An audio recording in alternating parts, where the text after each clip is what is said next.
Hello, Awifians. Hello. Good afternoon, good morning, or good evening to you all, wherever you may be in the world.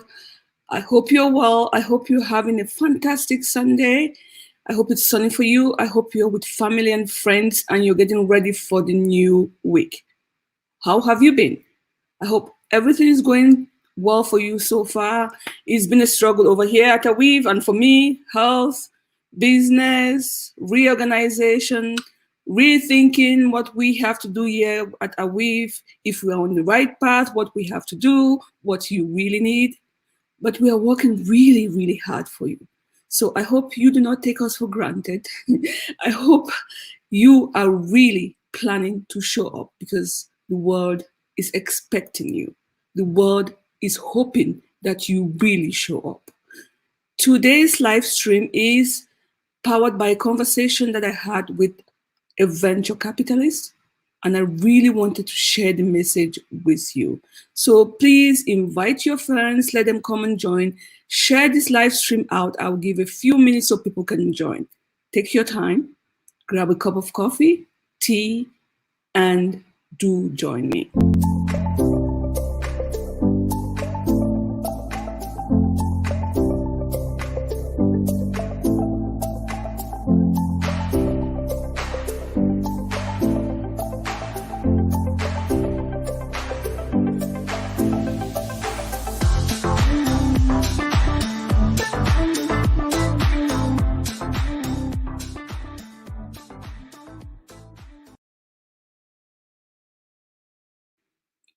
So yeah, thank you so much for joining me. I appreciate you. Let me know where you're watching this live stream from. And if this is the very first time you're catching me live, my name is Lilian Mole. I am the founder and CEO of the African Women's Economic and Entrepreneurship Forum, the place where we challenge the status quo for economic advancement of women in Africa. It's a beautiful day here with where I am.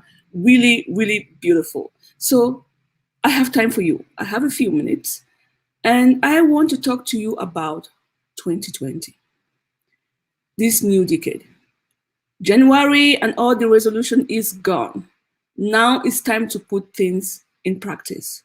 However, I really wanted to jump in here to talk to you today because of a conversation that I had with the venture capitalist. This decade is yours.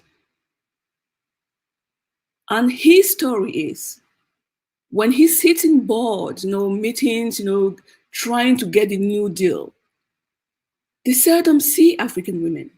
You see Black Americans, you see women from Europe, but they really do not see women of African origin. And they know deep down that we have businesses, we have ideas that could really change the continent and change our lives. So his question directly to me was, why don't we see you guys? What are you doing? What the heck are you doing? Why do you keep hiding behind other people? Why do you keep hiding behind your men, behind your culture, and behind your children? And I wasn't really shocked. I wasn't really surprised. I was, in fact, happy that someone else is saying it. And I hope this really goes home. I really hope that you listen to this message. This is your time. It's been proven over and over, the appreciation for the African woman. We do not need to keep reminding you of your value. The question now is, will you show up? Because the world is ready for you. The world is ready for you. The venture capitalists are waiting for you. Sometimes you don't even need them. It's time for you to start creating your own network, your own group of things, and just do your thing. And it's time for us to acknowledge that we've been hiding behind our men, behind culture, and making all these excuses. So as I bring this message to you, as I spread the information across on this platform, I would like us to think of three things. Because I went down into the conversation with him and said, yeah, I agree we are not showing up. There are not enough women to prove our worth. And we're not even in a struggle mode. We're not even trying to prove. We're just going with the flow. So I said to him, tell me, in your opinion, you cannot just criticize. In your opinion, what are the things that you really expect of a good business plan, of a good business idea from African women? And he said to me, they are very simple. Like any other business, like any other woman from any other continent, it's just the same. But you need to show up and don't be afraid that you will be rejected. Because in any case, anybody gets rejected. Be you from Africa, from Europe, or from America or Asia, everybody gets rejected. So the first thing is not to be afraid that you will be rejected, but you need to show up. The more we see of you, the more we want to know more about you, and the more we want to invest in you. But the first thing is to show up. So showing up is one thing. I personally believe there are other factors that will encourage us to show up. But before I move into those three factors, which I think are relevant, which he seems to agree with me, is I would like to think about the timing of it all. And as you think of the timing of this new decade, this new preparedness of the world to receive you, I want you to think of this quote.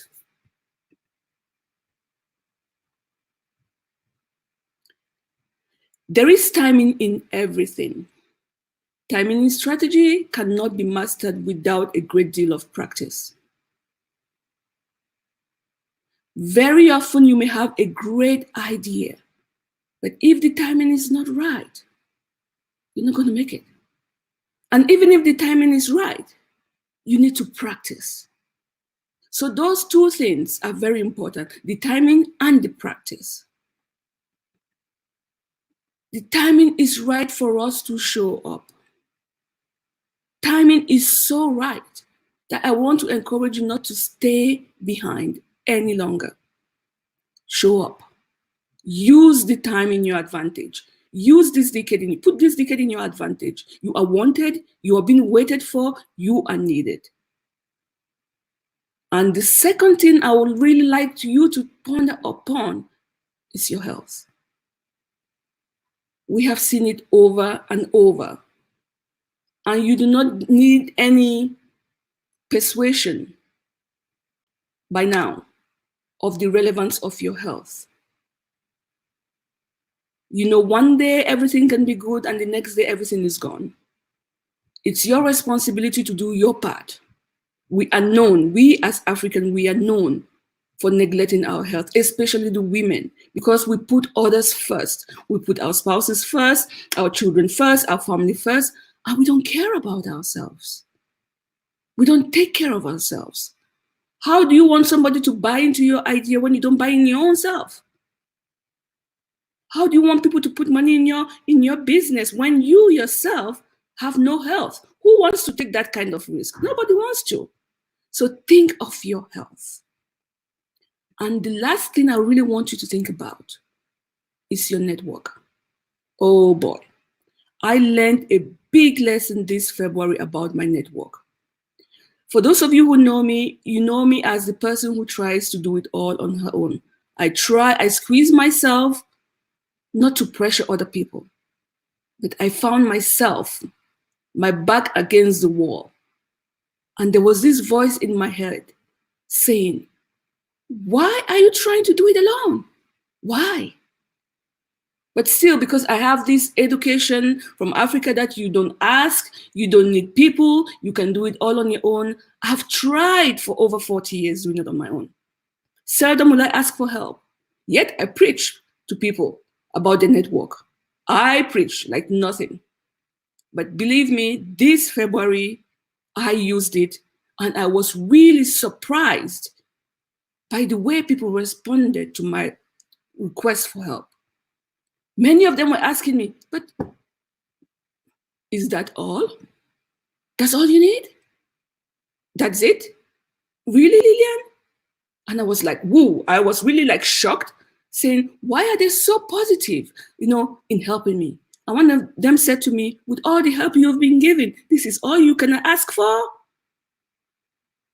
Then it took me back home to my own message, telling people to use your network. I'm not telling you to abuse people's confidence. I'm not telling you to abuse people's kindness, but I'm telling you your network is worth gold. And they know you, they know your value. They're not stupid. When you come to the point of asking them for collaborations, for help, for support, they are there for you. Sorry. They are there for you. So please use this opportunity, because that's how you spread the information. That's how you get your information across. Do not be afraid to ask for help. Do not be afraid to ask for support. Do not be afraid to use your network, and make sure you build a good one, a one that people can count on you, a one that people know for sure is worth something. The world is giving you its support. The world needs you right now. Right now. You have 10 years to do this. You have 10 years to show up. You have 10 years to teach your girls, your daughters, that they are responsible for their lives and they can be the CEO that you are trying to push them to marry. Let's make a difference. The world needs you. The capital is out there apparently, but we are not asking for it. It's not easy to get capital. I understand. I understand that. But we need to show up. So other people, we need to show up. We need to fail so other women, African women, can profit from that mistake. If we don't show up, nothing is going to change. The only way to life cannot be marriage and having children. This is our decade. Will you show up? Will you show up? Because you are wanted, you're needed, you are hoped for. And by so doing, you change the narrative of Africa. As promised, remember that timing is so important. We are at the right time. This is the time for African women to really change their lives. Our health is vital. I mean, there is no discussion over it. Our network is what we need to spread our wings wide. Make sure you think about these 3 ideas, these 3 points that I've given you. I always give you the rule of 3. Let me know if you need support. Send us a message like you've always been doing. We are here for you. We are here for you. And we are opening our doors for more collaboration, for more input. So if you are a blog writer and you want your word to be out there, send us an email so you can do your blog post through us. If you are a social media assistant, or if you are trying to have more views, let us know. Let us be of service to you. Let us spread the word for you. Let us advise if we can in any way. So those are my 3 tips for today. That's the information that I have for you from a venture capitalist's mouth. We are not showing up enough. We are not showing up enough. And if you don't show up, no one will help you. So it's time to do something different. If this is the very first time you're catching me live, my name is Lilian Mole, and I am the founder and CEO of the African Women's Economic and Entrepreneurship Forum. Please do not forget to subscribe to our SoundCloud. We have our podcast over there, and we invite guests to come and share their message. Share, share, share. Do not forget to like our pages. You know where to find us. We've been here on this platform for years, but we cannot really force you to do what you don't want to do. But if you want change, please let it start here. So thank you so much for your time. I hope this was of value to you. I always take 10 minutes of your time, and I'll try to be coming up more and more live, because there are so many so many ideas out there that we're not using, that we're not exploring. We are all going like one mainstream, doing the same thing, and that same stream is saturated. What else could we do to show our value, our worth? How can we really change our narratives? How can we pave the path for the generation to come? How can we prepare our girls? And what is it that's holding us for real when the world tells us that they're ready for us? Are we just comfortable where we are? Do we really hope someone will do it for us? Or is it really our role to stand up and say we want change? Thank you so much. Have a great Sunday, and I'll be with you again next week. Do take care. Bye.